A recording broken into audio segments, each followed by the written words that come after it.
Welcome Because our to flight's at 4:30. the Case-Based Tumor Board on Rectal Cancer. Thank you for joining us Nine? this afternoon. My name is Pragan Das. I'm a radiation oncologist at MD Anderson. And on our panel today, we have Dr. George Chang from Surgical Oncology at MD Anderson, Dr. Van Morris from GI Medical Oncology at MD Anderson, and Dr. Harvey Mammon from Radiation Oncology at Brigham and Women's Hospital and Dana-Farber Cancer Institute. So we're going to go through 3 or 4 cases today. There will be questions that you can answer using a cell phone. I'll show you information in a moment. And then this is a SAM session, and there will be SAM questions that you can answer later on. So jumping into our first case, and these are actually all real patients that we saw in the last year or so. The first patient is a 73-year-old woman who presents with bloody stools. She had a colonoscopy that shows a 4-centimeter rectal mass located at 10 centimeters from the anal verge. Pathology shows moderate to differentiated adenocarcinoma. On rectal exam, there is no palpable mass given the location. On pelvic MR, the stage is T3B and 0. It's located 11 centimeters from the anal verge. There is no extramural venous invasion. The mesorectal fascia is not involved or threatened. And on chest and abdominal CT, there are no metastases. Here are our representative images from our MR. And as you can see, there's a high-lying rectal tumor. And on the axial image, what you can also appreciate is that the circumferential resection margin is not present. So jumping on to our first question, what do you recommend as the initial treatment for this patient with T3B and 0 proximal rectal cancer? Do you recommend surgery up front, chemotherapy up front, chemoradiation with standard 50.4 gray, or short course radiation therapy? Progan, do you have details on whether this was an anterior or posterior lesion? It was felt to be more circumferential. Let me,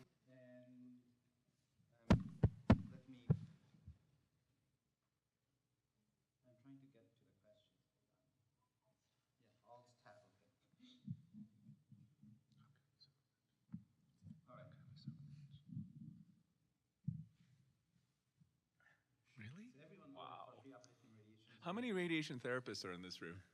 Is everyone a radiation therapist? How about who's not a radiation therapist? Okay. Well, that explains.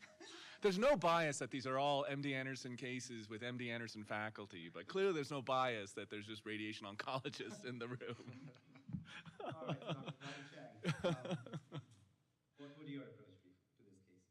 Well, I don't know that I recall the details of this case, so I'm not sure that it was mine. But this is a proximal lesion in a woman with very favorable anatomy, has no adverse features on MR. This is this is a MR-T3B tumor. The radial margins are widely clear. You heard me asking about whether it was anterior or posterior.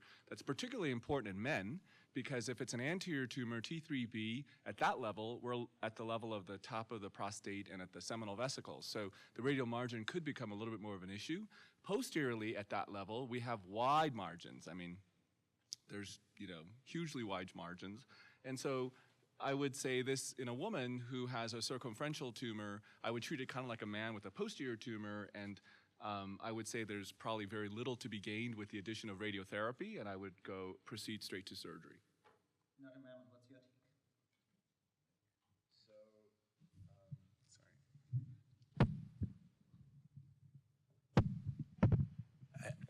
I don't disagree with what George said. These are the patients we sometimes omit radiation in. I think actually all 4 answers are valid. Chemotherapy probably least, unless it was on a TNT protocol, which is the direction a lot of things are moving, but still a possibility. I think this would be a great short course patient because you don't need downstaging.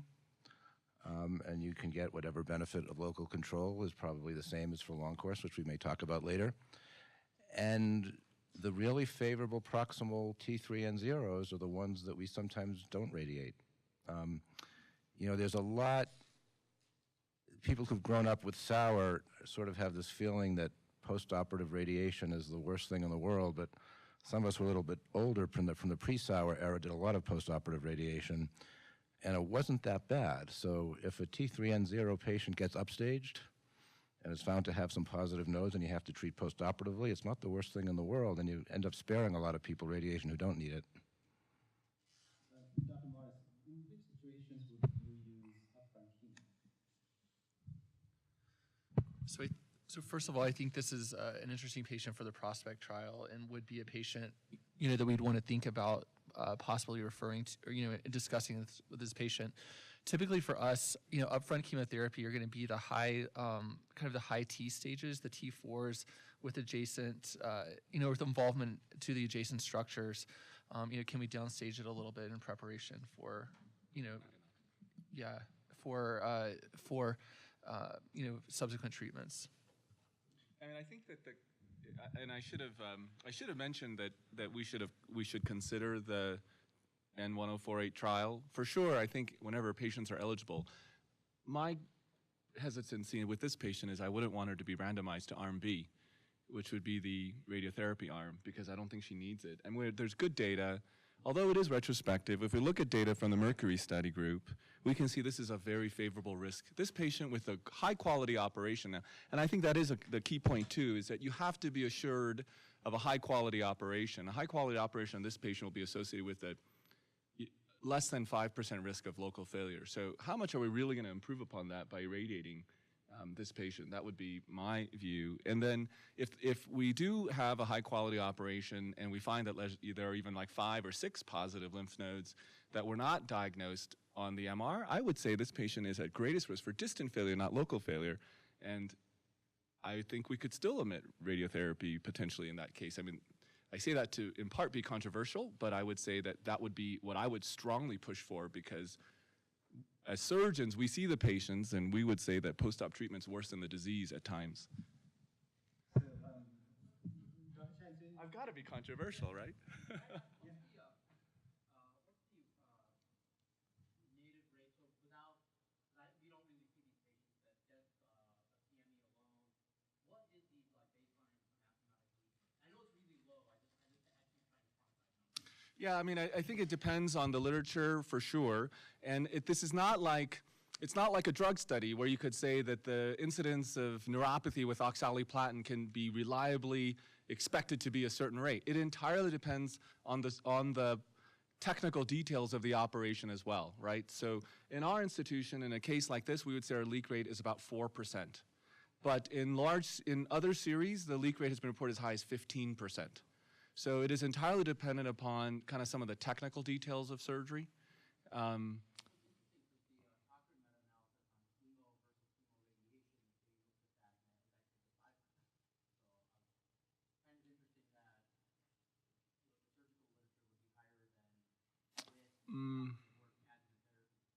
So you'll have to give me a little more information about which Cochrane review you're talking about, because there's radiotherapy versus chemoradiotherapy, yeah. Yeah. So, Dr. Chang, when you're looking at the MR, what features do you focus on in trying to decide whether a patient is a candidate for upfront surgery versus preoperative treatment? I mean, we struggle with this a lot, and we've certainly, all of us have had lots of discussions about these things. I think it's really important, where is the tumor located? That is not just axially within the rectum, that is proximal or distal, or, but also is it anterior, is it posterior, is it circumferential? Because all of those things will have very important ramifications for the resection margin risk. So we like to think of, we like to assess it on a number of different factors. So one is the mesorectal fascia clear? And how clear is it? Are there high-risk features like extramural vascular invasion? Now that requires your radiologist to have some skill in interpreting these images, and I think that we all should get as good. In fact, we interpret them together all the time. We meet with our radiologist every week to review all the imaging on our new rectal cancer patients. And so it's a really good back and forth interchange that allows the radiologist to learn about kind of the disease and us to learn about the imaging and so forth. I would look for where the peritoneal reflection is in an anterior tumor, and this is particularly relevant if it's a male or a female patient.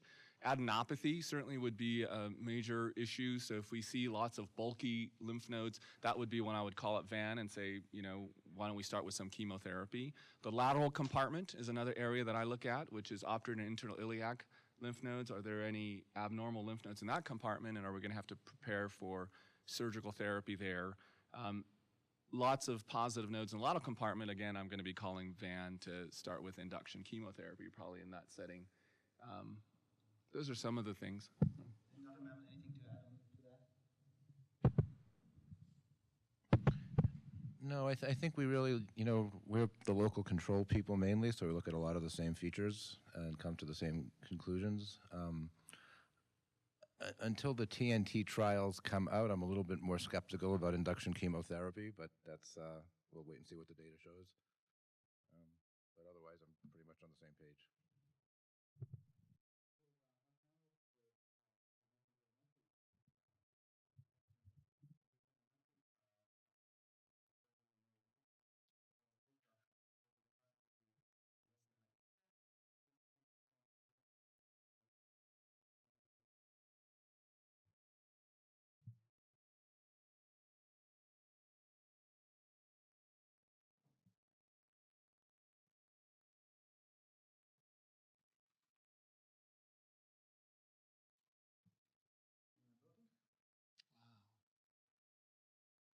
So, two-thirds of people said 6 to 10.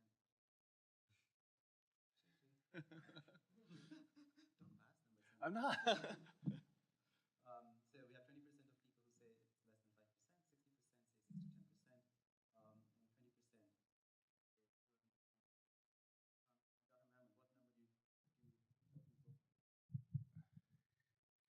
people? Well, I don't actually talk about this trial very much. The trial showed less than 5%, but this is a group that's been trying to make MRI better in rectal cancer for 20 years.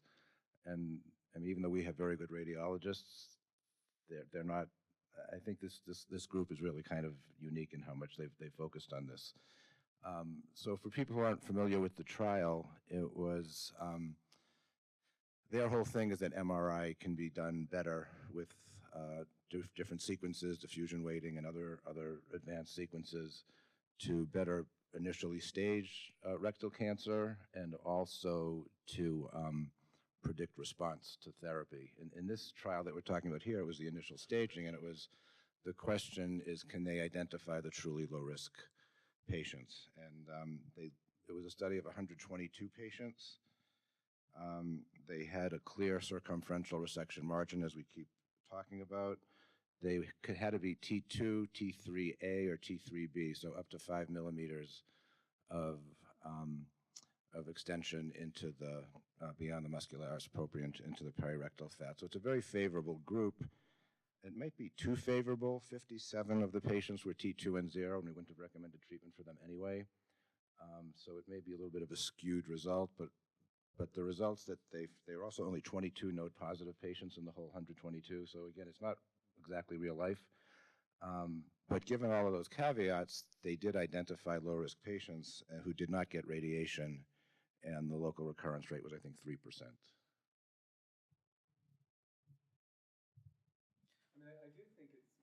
mean, I do think it's worth mentioning that along the time of this study, there were a number of quality improvement efforts that were put into place in the UK. Like rectal cancer surgery, probably in general in the UK, is better than it is in general in the US. Because there are a lot of requirements that have now been placed for multidisciplinary tumor conferences and review of specimens and things like that. So there's, not anyone can just, who sees a rectal cancer patient can then just operate on that patient. And the same is true actually in many of the other European countries. In the Netherlands, a surgeon is not allowed to do rectal cancer unless they see 25 rectal cancer patients a year. That is probably the top 2% or less in the United States. So I think that you have to kind of understand, like the data is applicable to your situation. if you've got high-quality surgery. And that's really the crux of this, is you have to have high-quality surgery in order to be able to start thinking about some of these more selective approaches. If you remember, like, we started irradiating patients for rectal cancer because the results were so bad because surgical quality was bad. So we as surgeons were responsible for a lot of that. I'm just saying,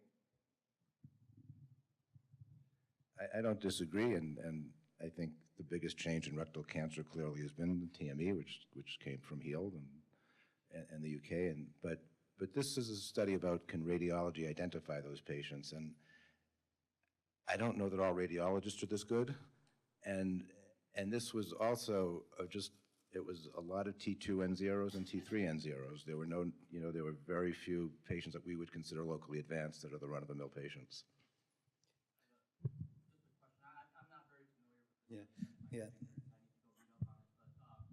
If you don't mind, we can hold the questions till the end because Dr. Mammon has to leave at a certain point, and we're trying to get through that part.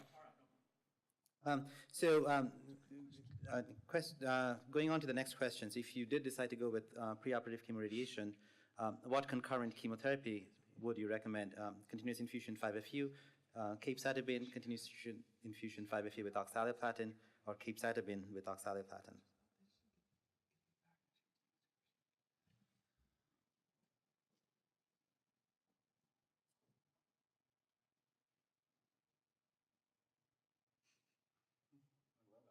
Yeah. Yeah. So, Dr. Morris, what's your approach? Yeah, so I agree with the audience here. I think that this question is asking two things. Number one, like, how is it that 5-fluorouracil is administered either intravenously or in the oral form as capecitabine? The second question is, does the addition of oxaliplatin to 5-FU add additional benefit? And I think kind of the seminal trial in my mind that answered this question was the NSABP R04 study, where patients were randomized either to get capecitabine or continuous infusion IV 5-FU with or without oxaliplatin. The primary endpoint, looking at PathCR, showed that, first of all, there was no really benefit for the addition of oxaliplatin, and that's certainly what the audience is clearly understanding as well. But in terms of, there was really no difference between continuous infusion 5-FU and capecitabine as well. So I think a lot of times this is a very stylistic question. Obviously, if you can have a patient come in and tell them that they can get their chemotherapy without having a port, this is going to be attractive to the majority of patients. So I think certainly the vast majority of cases we are giving capecitabine as the chemotherapy option. However, you do have to, kind of with our experience, we do see a little bit more toxicity with capecitabine than we do with the continuous infusion 5-FU.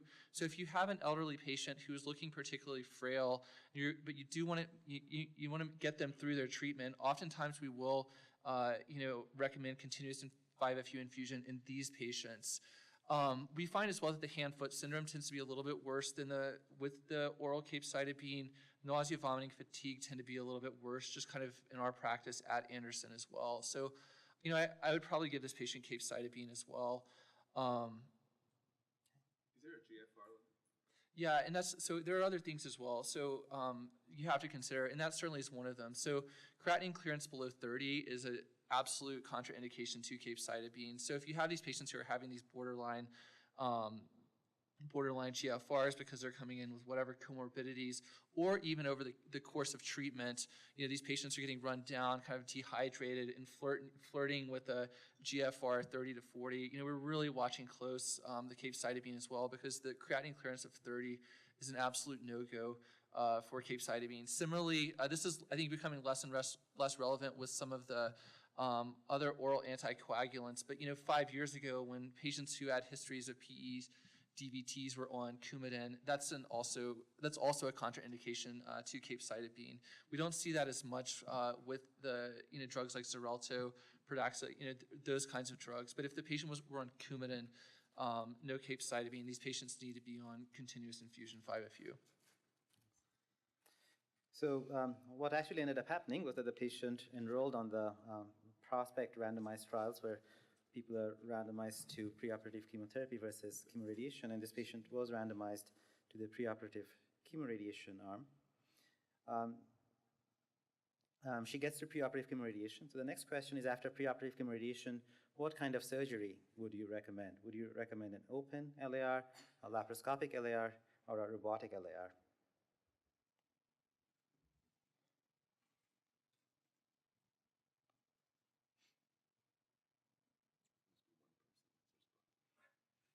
Yeah, they're like, you can see the end there.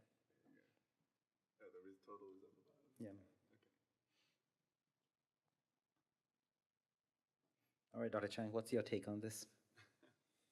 Well, I mean, I think it's a bit of a difficult question to answer, but I would say in this patient who has a fairly straightforward tumor, we would offer a robotic low anterior resection.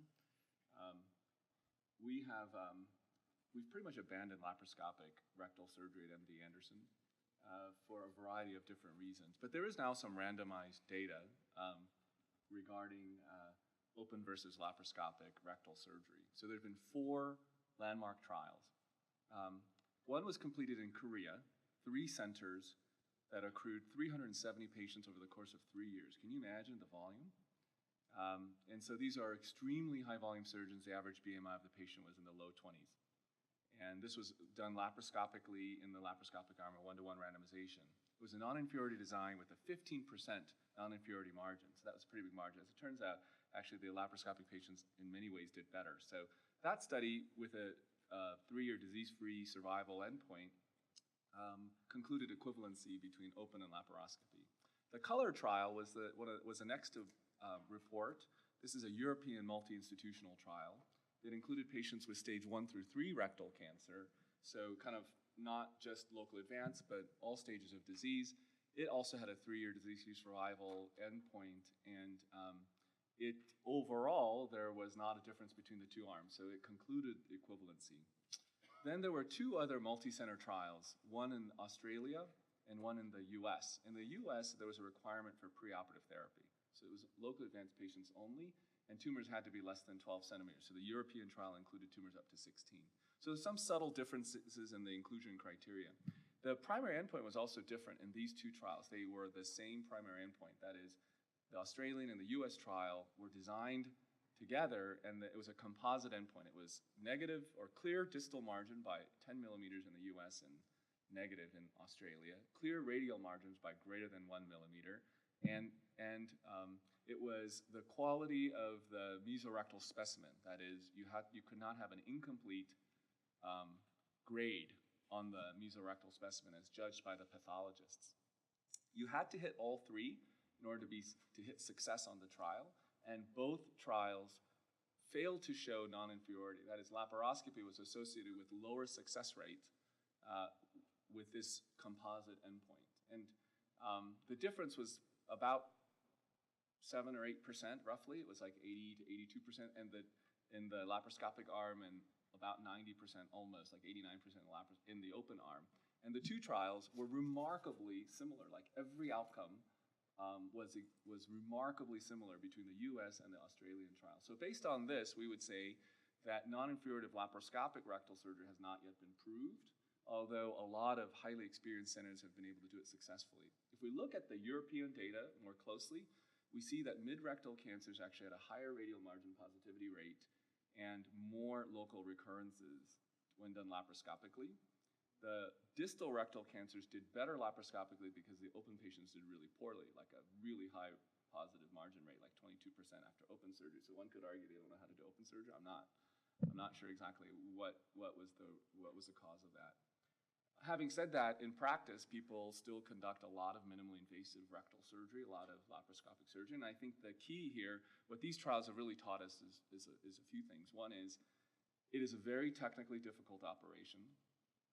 It requires a lot of surgeon expertise and experience, which many people do not possess because the volumes are relatively low, and it mandates really that everyone monitors the results within their units, so that you could be sure that your outcomes are good. And you would only know that by monitoring your own results. Okay. So the patient did end up undergoing a robotic low anterior resection. The pathology showed no residual tumor. 0 out of 14 lymph nodes were positive.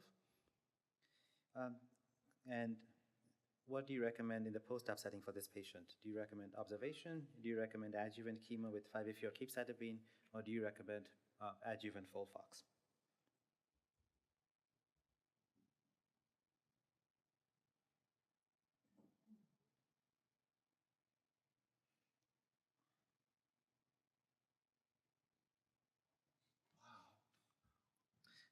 Dr. Morris, what would you have recommended?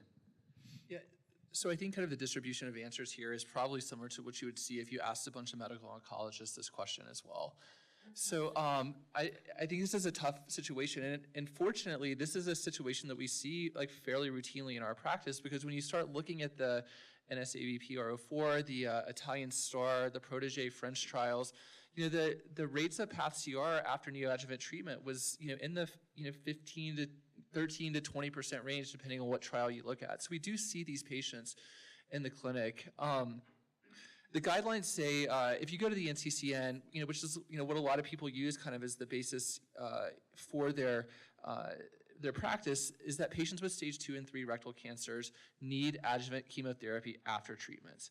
So the question is, so the NCCN would say adjuvant FOLFOX. However, I think that the data that I would use for this study was kind of the subset analysis from the EORTC 22921 study. And this was kind of the 2x2 design trial where patients got pre-op radiation or chemoradiation plus minus chemotherapy after their surgery.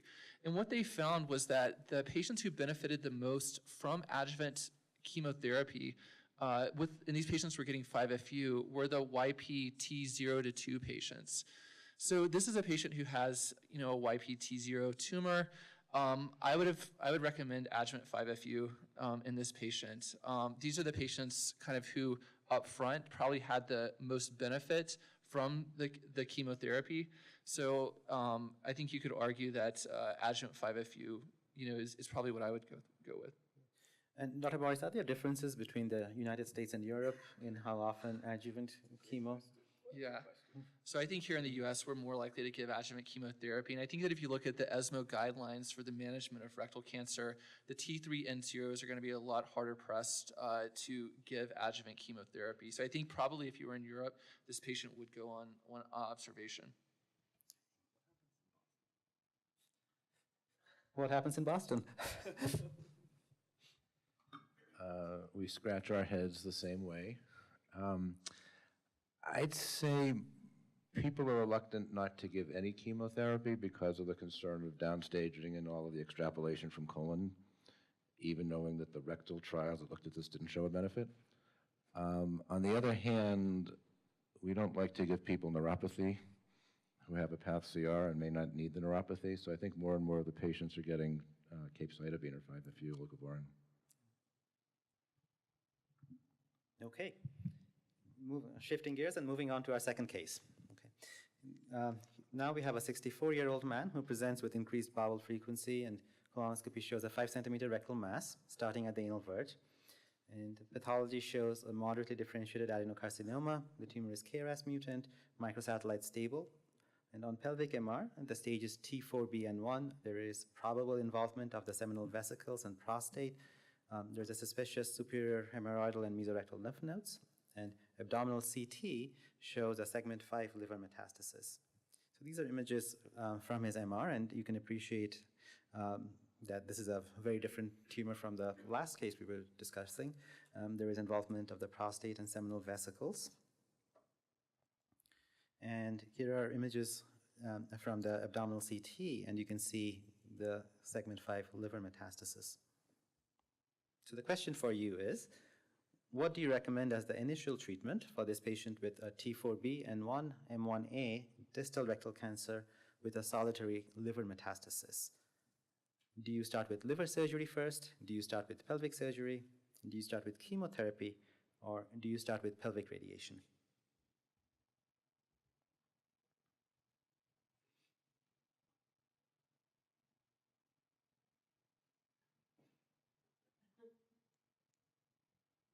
Okay, everyone votes for chemotherapy. Dr. Morris, looks like you're the winner. Yeah, and I agree with with some bias as well, but I agree, we would do chemotherapy. This was, I think the best data from this was the Nordlinger study, which was published in JCO in 2008. It was an EORTC study where patients got perioperative FOLFOX around their surgery or surgery alone. The primary endpoint was PFS, and there was an absolute benefit at 3-year PFS of I think around 7 to 8% with the chemotherapy, the perioperative chemotherapy. So yeah, I agree. So the patient was recommended chemo, but then what regimen would you recommend? Would you recommend FOLFOX, FOLFOX with bevacizumab, FOLFOX with cetuximab, FOLFIRI, FOLFIRI with bevacizumab, or FOLFIRI with cetuximab? But it's not a done deal that that patient should get systemic chemotherapy as the first treatment. I mean, well, probably wouldn't do chemoradiation because you're not treating that patient with systemic doses. But one could argue 5x5 and systemic therapy. That would give you all the regression you want in the primary tumor site. You'd get immediately to systemic therapy. And I mean, there's no data, right? You're expert and expert C. The randomization in expert C was cetuximab or no cetuximab. So I would say that I think the spirit of giving chemo first, I think is true for sure. We for sure want that. But I don't know, Harvey, what do you think about 5x5? So I don't know if we'll get to it in the discussion today, but up until very recently, 5x5 meant you do surgery a week later. And then the question was, so that really wouldn't apply if you were to go from that to chemo. Right, so that may not be. On the other hand, there are a lot of flavors of these TNT protocols. Some of them do use short course radiation and then chemo. And the second Polish trial also used short course radiation and then chemo. So I think that is an emerging option it's really kind of very cutting edge, but not state of the art. So I think, state of the art, but not standard of care. So I think, right now we would do the short course after the chemo, before the surgery, with the usual, 1 week delay. But I think that's changing as we speak.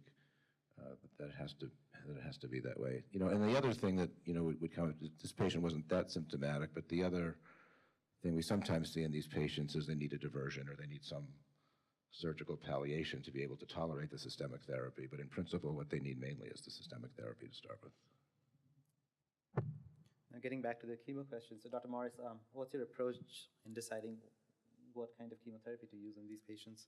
Yeah, so to kind of go back to the stem of this question, when you look at the molecular profiling that was provided for this patient had a KRAS mutation. So KRAS mutations, NRAS mutations are present in around 45 to 55% of patients with colorectal cancer. And this is important because we know that if patients have KRAS mutations, they should not be receiving anti-EGFR therapies or targeted therapies against EGFR, such as cetuximab or panitumumab. So right there, since this patient was a KRAS mutant,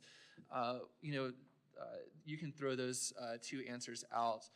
The reality, though, as well, is when these patients present, the results to get these molecular profiling back is, it takes 2 to 3 weeks to come back. So for a patient like this, you don't want to wait 2 to 3 weeks for the RAS mutation, the BRAF mutation analysis to come back. So the CALGB SWOG 80405 study was presented at ASCO 3 years ago. And what it looked at was patients with metastatic colorectal cancer in the frontline setting.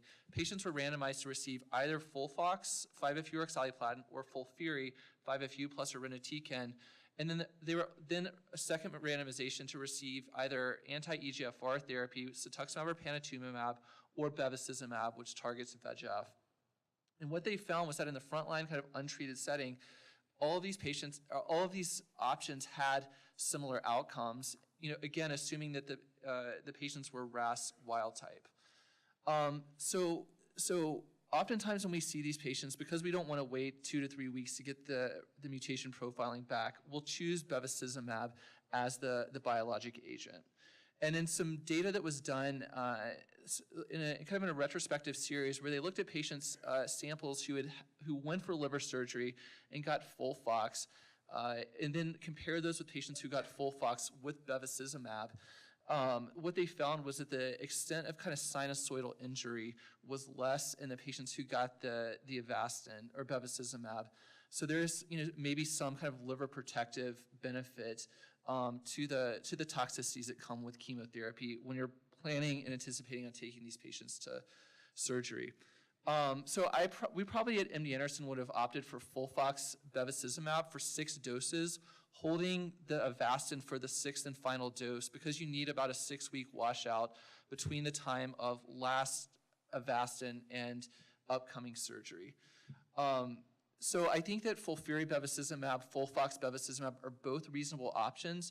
And again, the other thing that we really consider in these patients as well, in anticipation that there will be chemotherapy-related injury to the liver, oxaliplatin's mechanism of injury to the liver is sinusoidal injury, whereas irinotecan's is hepatic steatosis. So if you have a patient coming in with kind of a NASH-like picture because they're obese and already has a fatty liver, that would also kind of tip us away from FOLFIRI as the option. The other thing just to kind of mention, and this doesn't really, well, actually 2 things I just wanted to kind of discuss as well. Every single patient who comes to my clinic with metastatic colorectal cancer, without question, asks me, what is the role of immunotherapy in the management of my disease? And this patient was microsatellite stable. And in the metastatic population, around 95 to 97% of patients will be microsatellite stable, whereas 3 to 4% are going to be MSI high with microsatellite instability. And I know that Jim Allison, I think, is here this weekend talking kind of about his work. But just to put that work in the role of immunotherapy in the management of colorectal cancer, the benefit thus far in the metastatic setting has been shown in the patients with MSI high disease. So this again would not be a patient who would be a candidate for immunotherapy in the context of a trial at this point in time at MD Anderson. But I just kind of wanted to throw that in there as well. Thank you. So the patient was treated with FOLFOX and bevacizumab, and on follow-up CT was found to have decrease in size of the liver metastasis and the primary tumor. So now the question that comes is, how would you sequence his surgeries? He needs both a pelvic and liver surgery, but would you recommend simultaneous pelvic and liver surgery? Would you do the pelvic surgery first, or would you do the liver surgery first?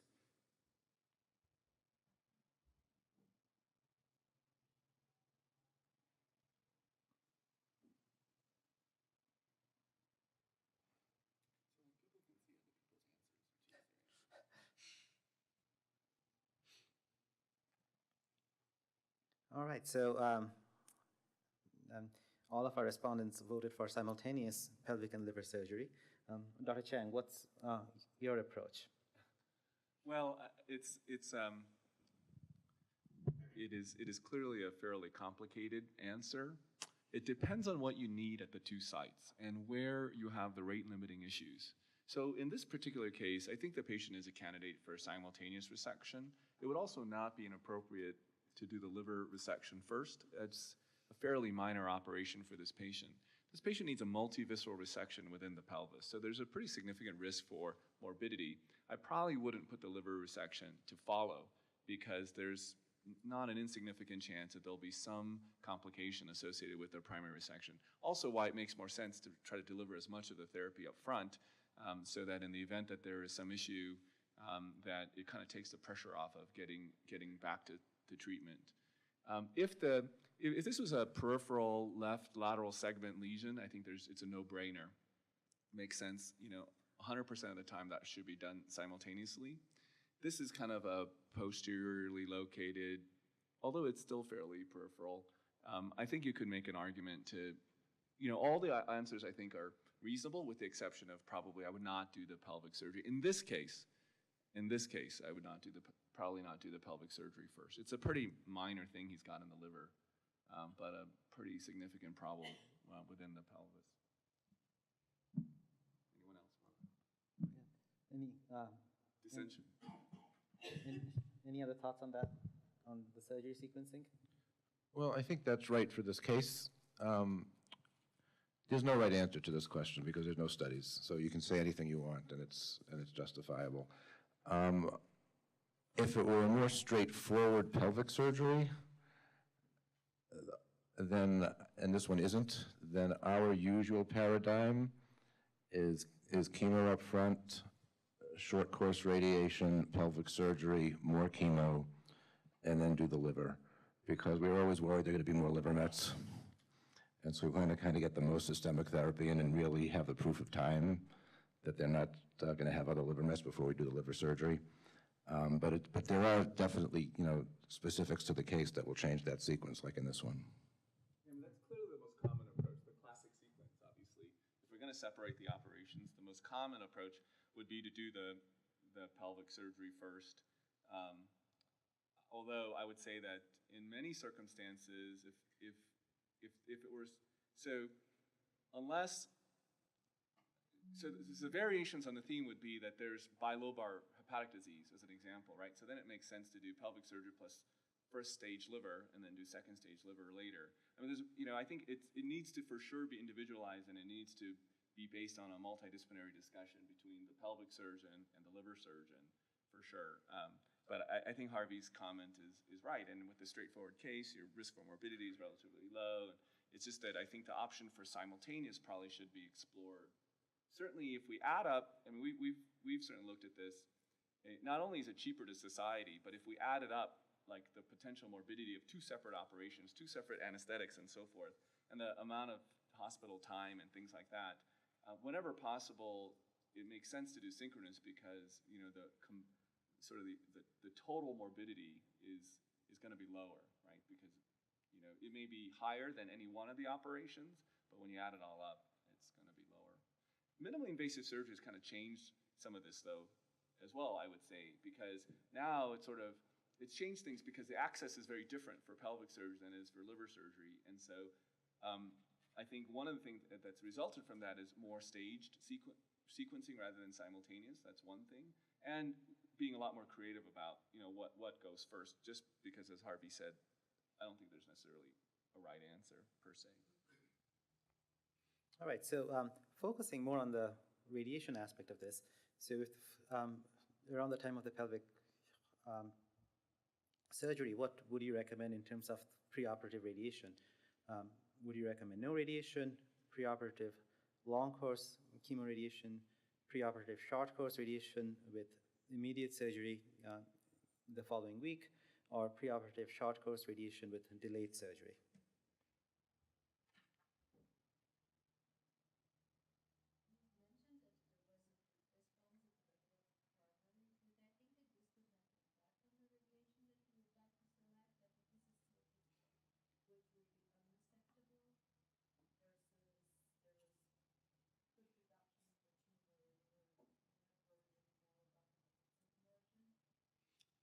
Could you repeat the question?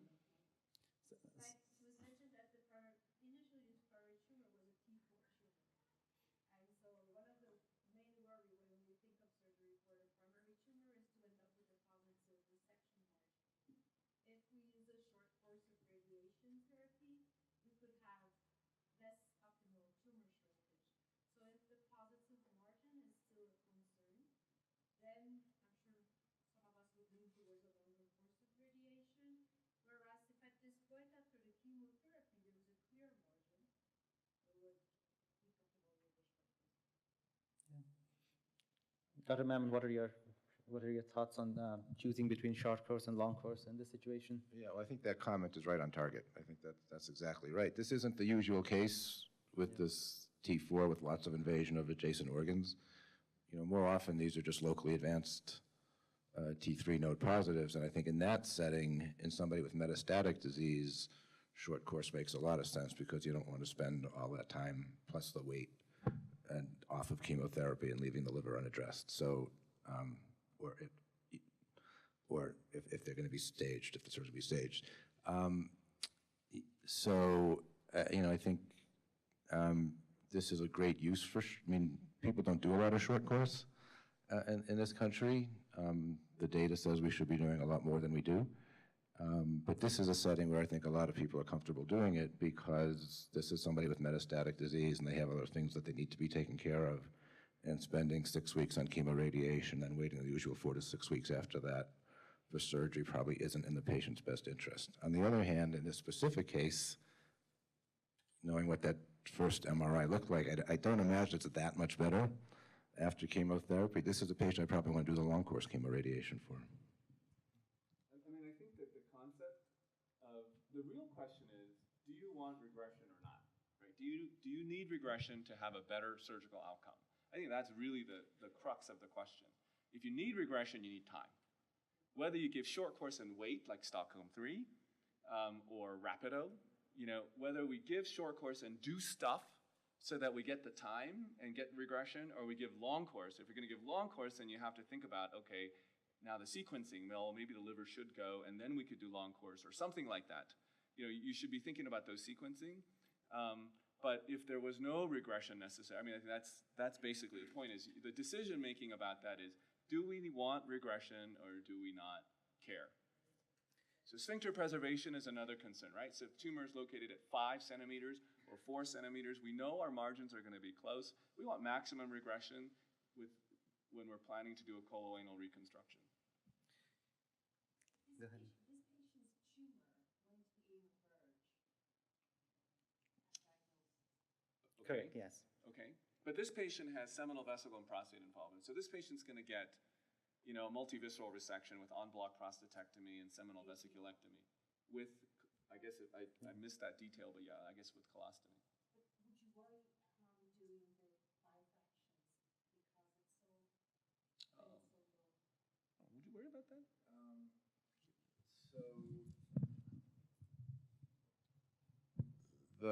The Polish trial didn't show a difference. The TROG did, but it wasn't statistically significant, but it looked a little bit worse. They had more local recurrences on distal tumors with short course. It was 1 versus 5 patients. It was a very small number, so the statistics didn't come out significant.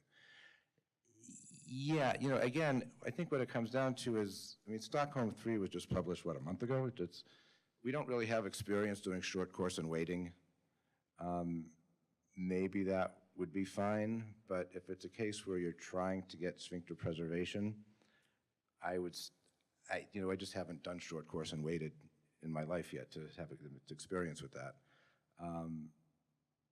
The Polish group said there was no change well, the Polish group doesn't believe that radiation ever changes sphincter preservation because they didn't see it in their long course either in the Polish group. I think that's the surgeon's bias, just not to change the surgery based on what happens after chemoradiation in the Polish group. So I think I still, for distal tumors, I do recommend long course. Just as George was saying, because you need a response to have a better chance at sphincter preservation. And that isn't to say I wouldn't, consider a protocol that did short course followed by chemotherapy and then surgery, because we have more and more data that may be at least as good, if not better. But these are all things that are still in development. At the risk of making Harvey late for his flight, though, I do feel compelled to comment that we have patients who are clearly sphincter preservation candidate patients, right? Clearly, anastomosis is going to be possible. There are patients for whom clearly there is no way that we're going to be able to put them back together. And then there's this group of patients where their tumors are low, where it either butts the sphincter or is in very close proximity to the sphincter. And those are the patients where we may make a decision change, or actually we never really make a decision change. We kind of, at the outset, say, I'm not 100% sure that I'm going to be able to put you together. Let's see how you respond. And those who respond well, then we would be much more aggressive about accepting a close margin. And those who respond poorly, I would be much more reluctant about accepting a close margin. I think that's kind of operationally how I would encourage you to think about it. Because we get this question all the time. So that means if I have a good response, you're going to put me back together, right? That's not how, like if you needed an APR in the beginning, you needed an APR. There's just no question about that. And if you were clearly, we could put you together, we could put you together. I mean, barring some other unforeseen thing. But it's just that middle group, and those are the tumors that typically fall between about 2.5 and 5 centimeters from the anal verge. Because invariably, for those very low tumors, we're taking part of the sphincter. So we're doing an intersphincteric resection. What about the prostate and seminal vesicle often? Because they're at diagnosis, what if this patient has a great chemotherapy So the There's no more yeah. involvement at time of surgery. So there's no, it's not that there's no more involvement, actually. Involvement is always involvement. But what often happens, and especially in a case like this as an example, is you can't really tell, right? You can't really tell, and you guys have seen this all the time. The tumor is abutting the prostate, and there's clearly no, whatever little fat was there is completely squashed away. But if we have an excellent response, that fat now can expand, and now we see that there's a plane. So that prostate was never involved, in which case then we can avoid the prostatectomy. But if that prostate were involved, then we would not see that. We might see fibrosis along the capsule of the prostate. We might see fibrosis extending to the seminal vesicles. And I would say that, in general, we would err on the side of ensuring that we get a radial margin. Because if I get a positive margin, then I, might as well not have done the operation. So I think, but that's the situation is, it was never involved. It's just you couldn't tell because it's, it may even look like it's pushing into the prostate, but actually it's the bulk of the tumor. And when the tumor regresses, that normal tissue is now visible, and then we know that we can potentially have a safe. We would probably augment that with IORT to that anterior margin because we would use the Harrison-Anderson-Mick applicators that we could put, anteriorly without having to use the collimators. One more question for you, Dr. Chang. So in terms of surgical complications, do you think about short course and long course any differently now?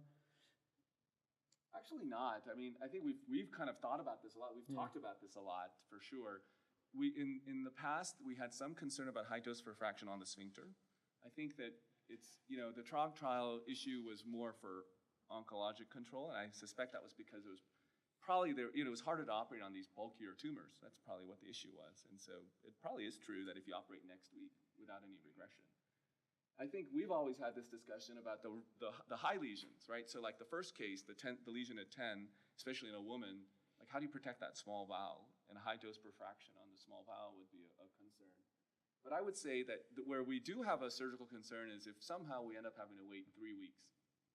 If we have to wait 3 weeks, I would cancel the operation and just wait longer because the morbidity is going to be the highest between 2 and 4 or 5 weeks, I would say probably. Inflammation is probably the worst around 3 or 4 weeks.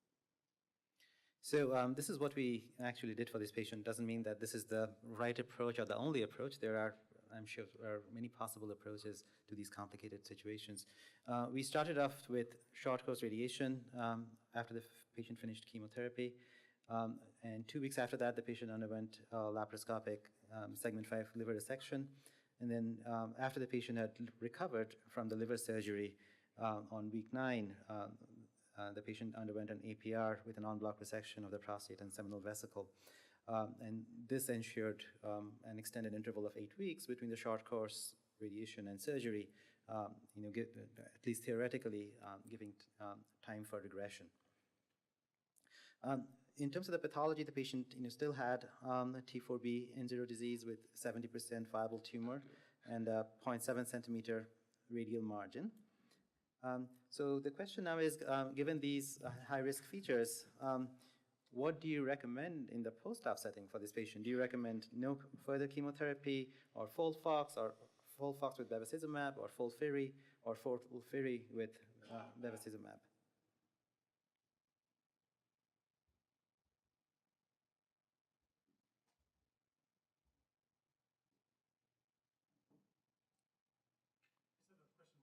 Yeah. Do you think it's important to cover the groin in this kind of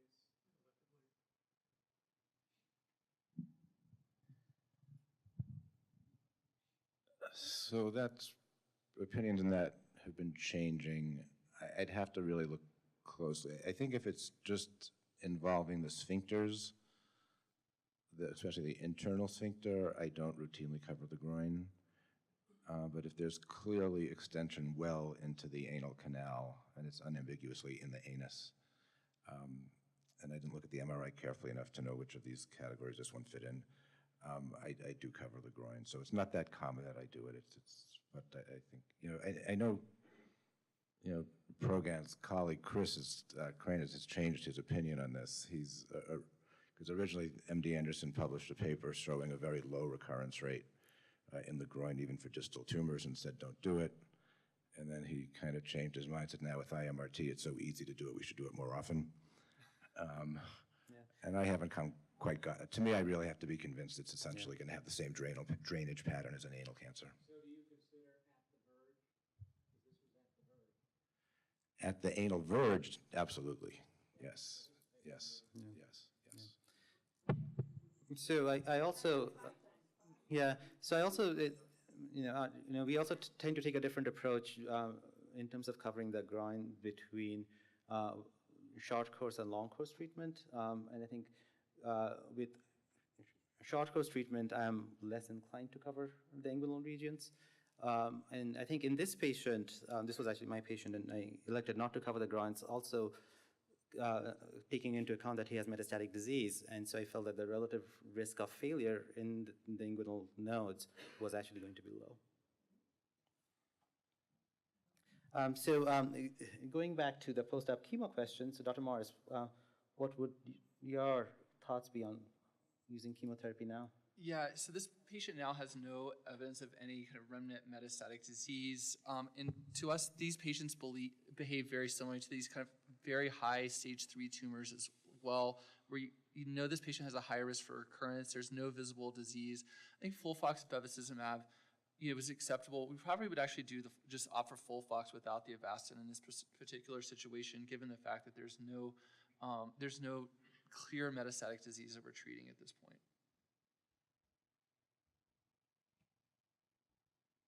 Okay, moving.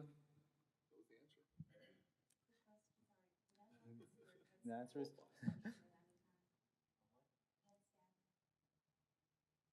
Well, we would re-image these people when they're coming back to us after surgery, just to make sure that in the interim they haven't met it out. But whether that's a PET or CT, I think either is reasonable. That's if the surgeon didn't get in the way to prevent the imaging. All right. So next case, we have a 68-year-old man who undergoes a screening colonoscopy, and he has a 4-centimeter rectal mass located at 6 centimeters from the anal verge. Pathology shows moderately differentiated adenocarcinoma. On rectal exam, there's a palpable mass at 6 centimeters from the anal verge. On ultrasound, this is stage T3 and 1. Flexible sigmoidoscopy also shows an ulcerated lesion located at 7 to 9 centimeters from the anal verge. And on CT, there is some thickening of the lower rectal wall with enlarged superior hemorrhoidal node, but no metastasis. The patient was recommended an MR, but the patient declined. His past medical history is notable for obesity. He has a BMI of 55. He also has hypertension, type 2 diabetes, and obstructive sleep apnea. Again, real patient. So here is a CT slice from the patient, and what you can appreciate is the thickening in the rectal wall, but what you can also appreciate is evidence of his obesity.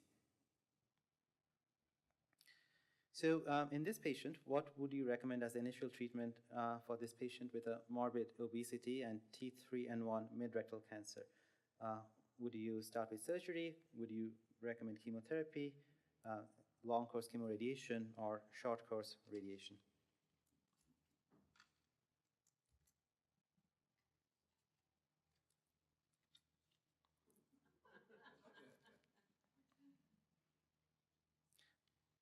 All right, so. There's more than 4 people in this room. It's coming in slowly. All right, so everyone is recommending chemoradiation. Dr. Mammon, what are your thoughts? Well, first I have to make sure that our treatment tables could accommodate his weight to be able to do the treatment. But assuming that were the case, yeah, this, where we're going with this case, you can tell is that this is a patient who has a lot of risks for surgery. So there's really no data that I'm aware of on short courses definitive therapy. So knowing that he may or may not make it to surgery, I wouldn't want to take a chance and undertreat. We do a lot of finger crossing too. So the patient was given standard chemoradiation with capecitabine, and at the 7-week follow-up visit on rectal exam, there is a 1 centimeter area of induration, about 7 centimeters from the anal verge. And on sigmoidoscopy, there's also a 1 centimeter ulcerated area, 7 centimeters from the anal verge. And on CT, the primary tumor was not clearly identified, but the lymph node had decreased in size. At this time, the patient does agree to go with an MR, and on MR, the primary tumor is not well seen.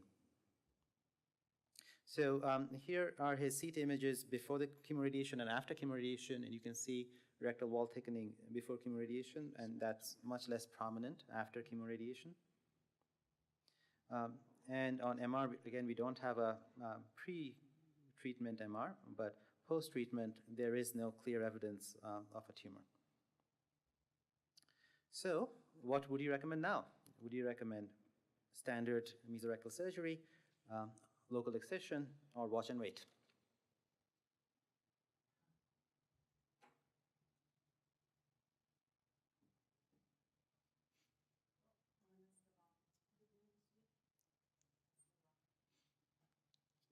Oh, sorry.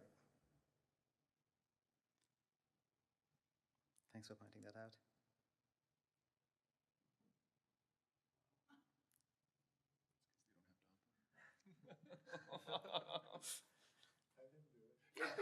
Whoever's answering A, you can come and help. All right, Dr. Chang, so what are you? These are the patients we dread, of course, because this is not a mid-rectal cancer. This is a low rectal cancer. And you can tell from the imaging, this thing is at the bottom of your Tom Collins cup, if you will, within this super narrow pelvis. And you could see the levators are coming in. This is, and while it was measured at 7 or 9, I suspect, there must have been some buttock length or something. So this is a patient who's actually had a great response. And on the MR, you can see that there's a lot of loss of signal. You can see the fibrosis. When you have that black on T2 weighted imaging, that usually indicates that there's been a response. I think the right answer is surgery. I mean, that's clearly the right answer. So now we have to think, okay, so we need to weigh the benefit of treatment versus the risk of treatment. And the risk of treatment in him is extremely high. I can guarantee you he's going to have a complication. The question is which one.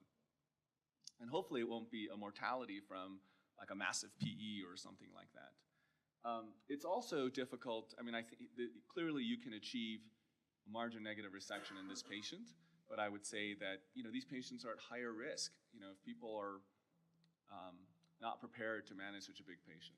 I would also say, despite the location of his tumor, he's at high risk for not being able to get sphincter preservation, because coming across that, I mean, he basically needs a coloanal. That's the only way to divide his rectum. You can't divide it through its pelvis. You have to divide it through the anus. A transanal excision, forget it. You think that it's going to be, I think you could try, certainly we could consider a minimally invasive transanal endoscopic microsurgery or transanal minimally invasive surgery where we insufflate the rectum. I think we'd have better visualization in that case. But after radiotherapy, that's a bad idea. It's got a lot of toxicity. And also, what are we really accomplishing? Because we still have the nodal disease that remains untreated. I would say this is an ideal patient for us to give consolidation chemotherapy with the expectation that a number of these patients, if they don't have a complete response already, may develop one. I think he has already demonstrated a very favorable response. He's got, on imaging, or on endoscopy, he had a small ulcer. So I would say probably doesn't have a PCR, but he seems to definitely be on his way to it based on all of the imaging. I think the MRI is critical for being able to appreciate that. So I would say that I think I would tell the patient the right thing to do is to operate, but I would also tell him that that is with huge risk, and one approach would be to defer the surgery, basically, to say, we can give chemo and we'll reevaluate, and we may still end up operating, but at least we might have a chance. And then the other thing I would probably do is refer him for gastric stapling. I mean, this is a great case for a neoadjuvant bariatric surgery. Dr. Mammon, what are your thoughts?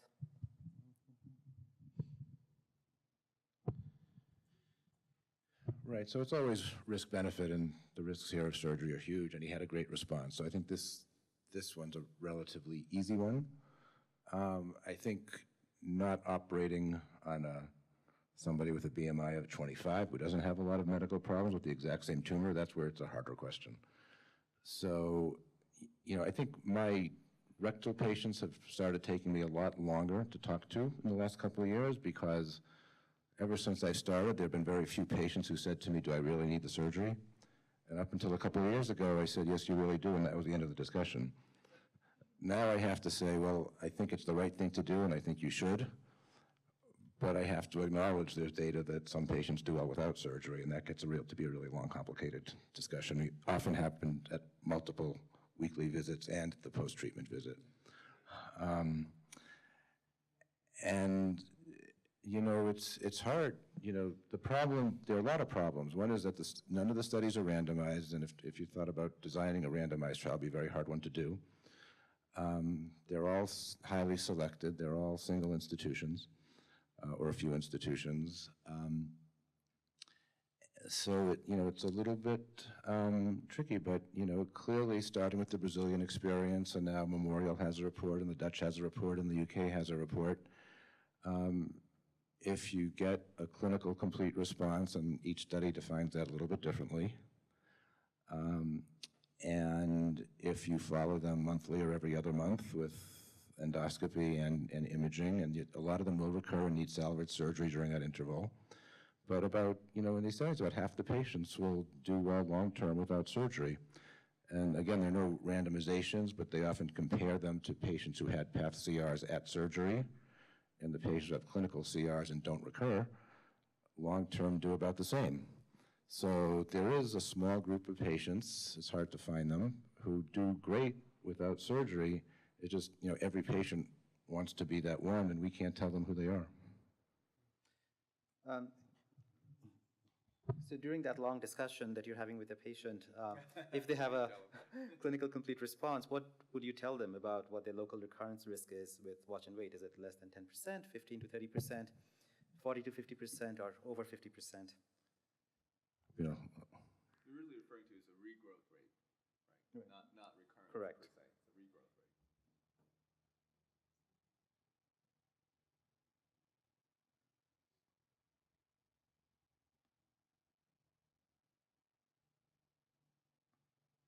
And is this a generic question, or is this for this patient? Let's make this a generic question about a patient because this patient hasn't had a clinical complete response yet. So let's say the patient had a clinical complete response in that situation. Dr. Mammon, what do you usually tell your patients here? So you can actually find literature to say all four of those, depending on how, and they also all report the denominator differently, like is it of all the patients who are registered, or of all the ones who made it to a clinical CR, or of all the ones who made it past a year. So like the Dutch study says they only had one recurrence. Right, but if you look at like one of the more typical Brazilian reports, I jotted down some numbers, I think it's because that one gave us at each step along the way. So it was 70 patients up front. They had what to me seemed like a very high clinical complete response rate of 68%, 47 patients. But of those in the first year, 17% were found to have, whether you call it recurrence or regrowth of the lesion that never fully responded. So that's a 17% number right there. And then beyond the first year, another 4 had additional recurrences. So it was about 25% if you use that as a model study. They have surprisingly high salvage rates that all sound a little bit too good to be true to me, but it's consistent across all these studies that the vast majority of these recurrences have successful surgery without terrible complications and don't net out or have terrible local complications, which is all things I'd worry a lot about going into this approach. But the studies seem to minimize all of those risks. George, you want to say? Yeah, I mean, I think, I think Dr. Mammon is exactly right, because the original report in 2004 from Sao Paulo excluded all patients who recurred within the first 12 months. So it looked like, who regrew in the first 12 months, so it looked like it was this, amazing result and no one was able to reproduce it. Since their most recent report, it was in the Red Journal, I think it was 31%. But the one if you read the fine print, 8% of the patients never could undergo ultimate salvage. So they would undergo salvage, but then they recurred again. So they ultimately could not undergo salvage. Now the question is, what's the group to which you should compare? So our data would say pathologic complete response patients with standard resection have a 0.5% risk of local failure and a 6% risk of distant failure. And so it's probably that, these CR characterized patients weren't all CR patients. So you can see how this gets to be a really complicated discussion. And in fact, in the São Paulo group, because of their international recognition, they have a lot of patients who come with small tumors. And so that's why you have a 68% response rate, because they start with relatively small tumors. The ENCORE study, which was a kind of a propensity-matched, pragmatic observational study that compared, this was in the UK, several centers, compared radical resection versus watch and wait, had a 38% regrowth rate. And so that's probably on the high end. We recently published a pooled analysis, really, of all, it's a systematic review that studies were so different we actually couldn't do a meta-analysis to it. It was just not fair to do that. And so we would say a weighted pooled average regrowth rate was somewhere in the low 20s. So somewhere between 20 and 25%. The challenge is this. In the ENCORE, for example, they included patients who were never going to get surgery, like they had high comorbidity. So you can't include those in the denominator either. So what I typically tell patients is you have about a 1 in 3 chance. We give them about 30, that's an easy number for them to think about. You have a 1 in 3 chance of regrowth. So let's say it regrows. Can you offer them the same operation? That's the big issue, and that's what makes it so hard, because they're intersphincteric resection with sphincter preservation today, but when they regrow, they're going to be an APR in many circumstances. So the patient has to actually weigh that. And how often can you explain that? Or, that's a very difficult concept. So it's a long-winded answer to say that I think all of these are correct. I agree with Harvey. In this patient, I'd choose 40 to 50% probably, because they haven't had a complete response. But, the probably 15 to 30% is a reasonable number. What do you think, Dan? With such low lying rectal tumors, when you follow them image-wise, do you insist on an MRI? So one thing I would say is if you're going to do this, there should be a protocol. Right? So I would strongly discourage just doing this randomly or willy-nilly. And the protocol should include, and there is some variations on what it should be done, but there's pretty much, things are sort of settling down on every 3-month exams. You're not going to miss a window of opportunity if you endoscope them every 3 months, but Harvey's right. The original reports, and in fact, it changed from paper to paper on the same set of patients. So I wasn't exactly sure exactly what they did, but it was either every month or every other month. And also, we would say MRI every 6 months. Some people would say MRI every 3 months, but the reality is between 3 and 6 months, what are you actually going to find? And so we would do pelvic MRI with rectal protocol every 6 months. And a CT scan, I would say, my personal bias is once a year is enough, but many people I know would feel like you have to do them more frequently. Let's just think about the distant recurrence risk in these patients. These are like the most favorable patients. They're the ones with the lowest risk for distant failure. PCR patients at MD Anderson have a 6%, as I mentioned. Patients who have a residual stage 1 or T1, T2 have 10%. So what you're going to find is, the rare events. And so it probably doesn't make sense to image them like crazy.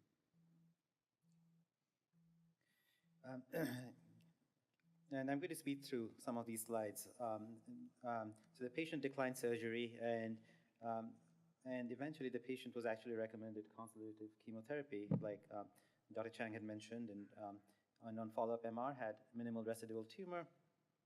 CT showed no identifiable tumor, and follow-up sigmoidoscopy had a 1 centimeter scar at 7 centimeters from the anal verge.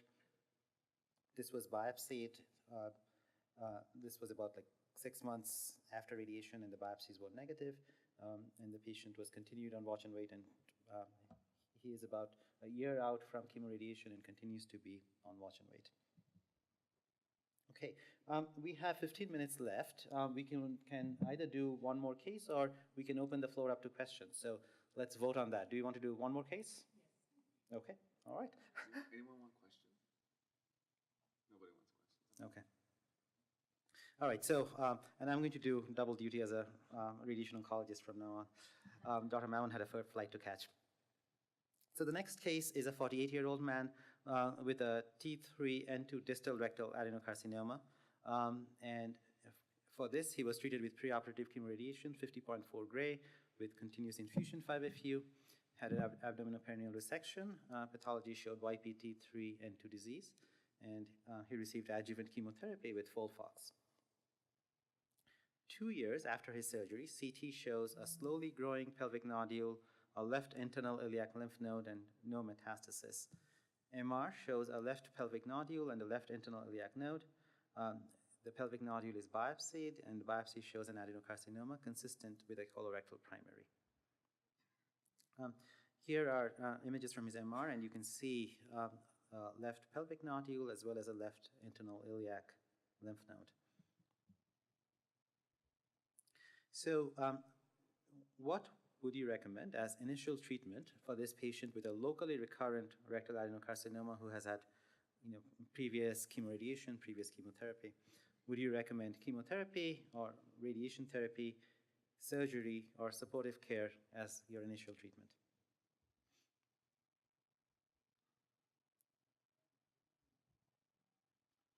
How long was this? 2 years.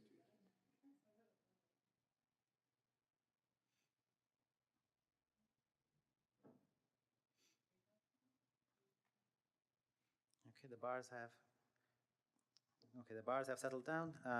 About half of you recommend chemo, 15% recommend radiation, and about 38% recommend initial surgery. So it's a split between those three options. Dr. Morris, what would your approach be? Yeah, I mean, I think that we would try to offer chemotherapy to this patient. Again, speaking with the bias as a medical oncologist, hopefully to see if we can shrink this down. This patient is very different to us than somebody who recurs within 2 months, after completion of their adjuvant therapy. This was 2 years, so it's a more favorable biology. The likelihood of chemotherapy benefiting this patient, I think, is a little bit higher, just kind of given the oncologic history thus far in his clinical course. Dr. Chang, what's your approach? I would agree. I mean, the development of the lateral compartment adenopathy, I would say, really signifies micrometastatic disease that's now blossoming. And so I kind of think of it as, while I don't consider the lateral compartment to be systemic disease, I consider this patient as a high-risk systemic kind of patient. And so, 2 years out, growing now, it completely makes sense to give some chemotherapy to get a sense for the biology of the disease. This is, unfortunately, while it's favorable to be 2 years, this is a very unfavorable location. So the problem is, we do a lot of salvage surgery for recurrent rectal cancer, and we're very successful when the original operation was a technical failure, essentially. So a lot of recurrences, and historically, the central recurrences, perianastomotic, within the mesorectum, are inadequate primary surgeries, and they're very salvageable. If the surgery was adequate, in other words, if the patient had what they were supposed to get, then oftentimes what we'll find is like this kind of a recurrence, which is in the pelvic sidewall. This one seems to be arising kind of at the level of the endopelvic fascia with lateral compartment adenopathy. So this is it's not quite a lateral recurrence, but it is sort of a lateral recurrence. And so these are much harder to salvage successfully. So the patient was started with chemotherapy. He was treated with FOLFIRI for 3 months, and on follow-up CT, there is a stable pelvic recurrence. So what do you do now? Do you continue chemotherapy? Do you move on to radiation therapy? Or do you attempt surgery now? Anyone surprised that there was no change? You expected it to get smaller? I mean, recurrent disease rarely, I would say, especially in a previously irradiated field. I don't know, what do you think, Van? I mean, we rarely see a major. What we're really looking for is that there's no lung mets, right? That's what. Okay, so about half of you would recommend radiation, and about half would recommend going ahead with surgery. Dr. Chang, would you be comfortable going ahead with surgery at this point? Fortunately, we have fantastic radiation oncologists, and I would ask for re-radiation therapy to the pelvis. I mean, this is a one-shot deal. And it's been 2 years, so I think that this is a patient whom one can make an argument whether they're radiosensitive or not, but the bottom line is this: no matter how we slice or dice this, we're going to have we have at-risk margins. This is a lateral compartment resection. This is going to require vascular resection. This is, and there's just only so much we can do, as like only so far you can go. Like the sciatic nerve is a no-go zone. We can take some sacral nerve roots and stuff like that. But it's a very challenging situation. So I would want to have maximum sterilization. And so while I realize that we can't treat the whole pelvis, that's really not the goal this time. The goal this time is to treat the tumor volume. So would you do it? So Dr. Chang sends a patient to you asking for re-radiation. What do you tell him? Do you say never? Do you say re-radiation with standard fractions? Do you say hyperfractionated radiation with BID fractions? Or do you say stereotactic radiation? I just say radiation. That's why you sent to a radiation oncologist. Yeah, there you go. Sorry. Getting there. Yes. Yes, please.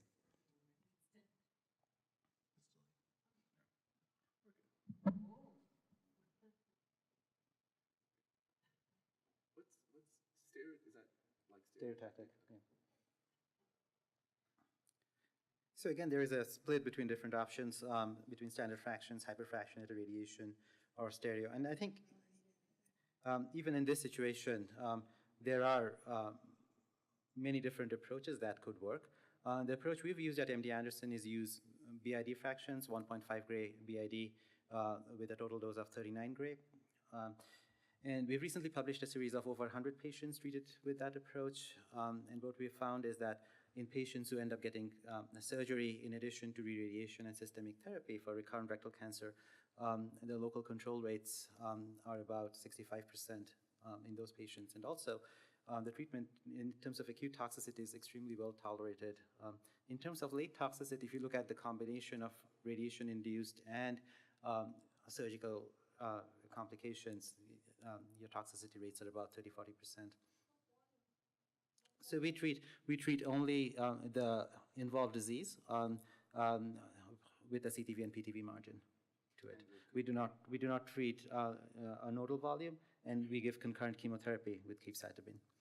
So could I just ask for a non-radiation oncologist, if we're thinking SBRT in this case, for those of you answered, you're thinking that as a definitive treatment modality? So half the room thinks this patient should just get irradiated and be done. Okay. Yeah. And there have been reports on using standard fractionation re-radiation, and there have been some small reports on SBRT as well. And in terms of the hyperfractionated radiation, in addition to the Anderson approach, there's also been a phase 2 trial looking at a hyperfractionated re-radiation approach from Italy. Would you do hyperfractionated radiotherapy if you were planning a definitive approach? Yeah. Is that the same? So even with definitive, we've used just a hyperfractionated approach too. Yes.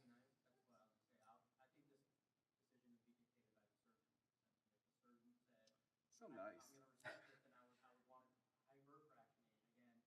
Yeah.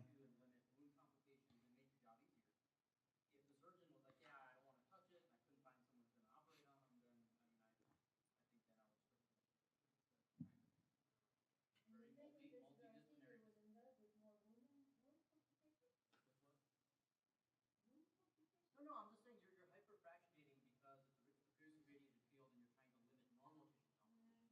So that actually does, on the first principle, go into long-term toxicity. Yeah, and I think one of the other factors to weigh in is what normal structures are there in the area, and a lot of times I find that in the cases that our surgeons are turning down, there's typically also a lot of like fixed small bowel stuck right on that area, and then stereo doesn't become an option then. Yeah. Is the dose the same? If you do SBRT to this, is it the same dose? It's higher dose. Right. Right. So, but we're using it in the pre-op setting, not as a definitive treatment, and with the idea being that that in a previously radiated field, we worry that using a stereotactic approach would increase surgical complications.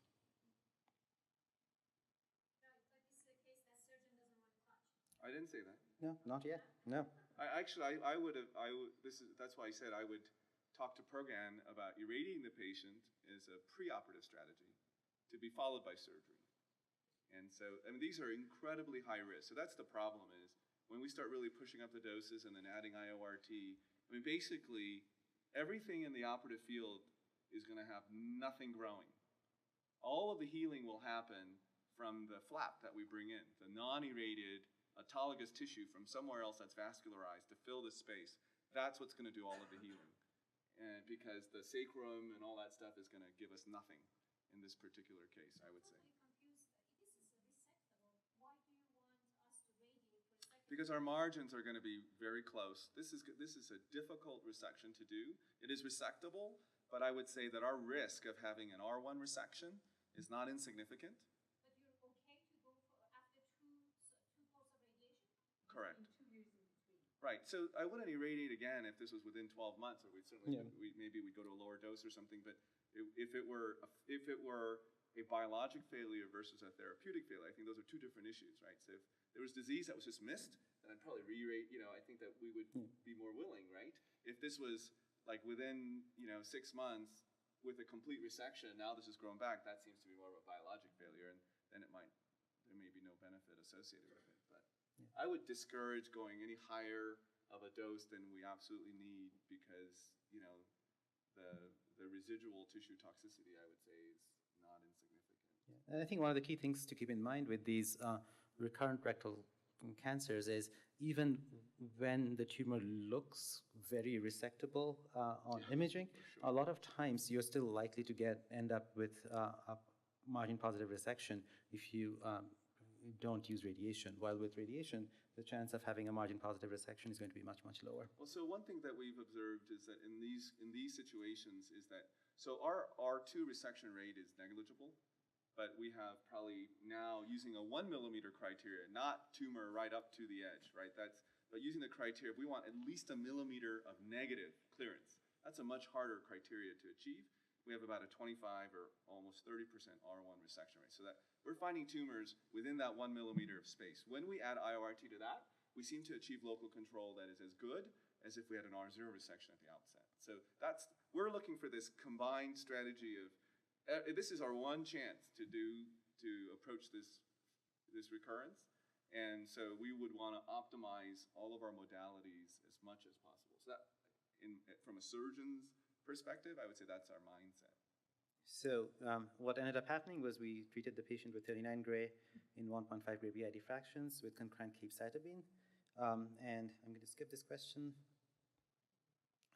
And the patient ended up having resection of the pelvic recurrence with an en-bloc resection of the bladder, prostate, left iliac vessels, as well as resection of the left internal iliac lymph node. We did give intraoperative radiation using HDR brachy with an additional 12.5 gray. And pathology showed moderately differentiated adenocarcinoma in the periprostatic and perivesical soft tissue, focally invading the seminal vesicles. There was the left soft tissue margin was focally positive, but an additional soft tissue margin was taken at surgery, and the final margin was negative. No, I think you knew that much disease was there.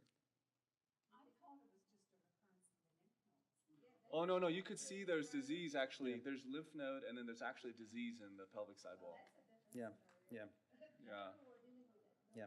Yeah, if it was just a lymph node, actually, we could have taken this as a lateral compartment dissection approach. Would have been a much more straightforward thing. Yeah. Okay, so that concludes the session. That concludes our cases, at least. We have a couple more minutes for questions, for any additional questions. Yeah. For the very low-lying rectal cancers where it's a clear APR and the patients don't want it back, and they come with definitive chemo radiation, do you take them to higher doses? Because I know that the UK experience at least was Yeah. I do, if I'm sure that the patient is going to not have surgery, I do a modest dose escalation. You could use, 54 gray or 58 gray. We know that those doses are going to be very well tolerated because, we have historically used those doses for anal cancer, and that's well tolerated. Other studies have used high doses, but when you look at their quality of life outcomes or their bowel function outcomes, those patients don't do very well. So I'm hesitant about pushing the dose to much higher than that. However, I think, again, there are differences in opinion about this, and there have been institutions in France, for example, which do brachytherapy boosts in that setting with obviously a much higher total effective dose to the rectum. But our institutional approach has been to use modest dose escalation in those settings. But people don't always they tell you one thing in the beginning, but after they've been treated, and they're staring at their tumor, oftentimes they will say, okay, take it out. So I do think that I would caution against, I'd be very selective about increasing the dose. There's also not a lot of data that increasing the dose necessarily increases response. And in fact, all of the data is with brachytherapy, not with increasing the dose with external beam. And Greg-Carfor tried to do that and failed to have a higher pathologic complete response rate. So I would caution against, doing it. I mean, I think that what Progan's describing, and I don't want to put words in his mouth, is there are patients in whom there's no way with an EF of 15%, and we're going to take that patient to the operating room, no matter what happens. So I think that's a very different situation. Right. So exactly. So that's the situation where I would consider pushing the dose higher. Yeah. Let's go to you first. Yes. Yeah. In that one with the solitary liver metastasis, squeezing in the surgery was a complicated issue. Would anybody consider SBRT for that reason? I think. Dose that would presumably accomplish exactly what a resection does. Yeah. No. No. I think that would be a perfectly reasonable approach too. I mean, that's what we need the randomized trial for, right? I mean, should that patient have gotten RF? I mean, I think it depends on a lot of different things, right? Yeah. Like, what is it, like 90% two-year 90%. disease control rate for a small lesion? I mean, I think that's really, we don't really know what the best approach is. We do know that in tumors, so in comparative studies looking at RF, which I kind of would say, and you may disagree, but I kind of put it in the same bucket as the non-operative therapy, so like SBRT or what have you. When we looked at RF versus resection, patients with resection did better. Now, one could argue, well, maybe there's a lot of selection involved in deciding on who should get RF and who shouldn't, right? So maybe they were destined to have problems to begin with. But I think this would be the ideal patient if we're going to consider that, but we need to have a trial. Right. And just to build on the points you're making, I think local control rates we know with SBRT are excellent, especially with a small tumor like that. And in fact, right now, one of the patients in treatment in our group, we took exactly that approach in that patient. Yeah, and especially with that guy with the nasty pelvic tumor. Yeah. Right. Yeah. Yes. For case 2, where you did 5 gray times 5, what modality did you use? 3D or IMRT? Right. So all the historical studies have been with 3D, but our group currently uses IMRT. For those patients, we put the patients prone on a belly board with a full bladder and do a cone beam CT daily, because my approach is that if you're going to give a patient 5 gray fractions, you need to do everything possible to make sure you avoid normal tissue to the best.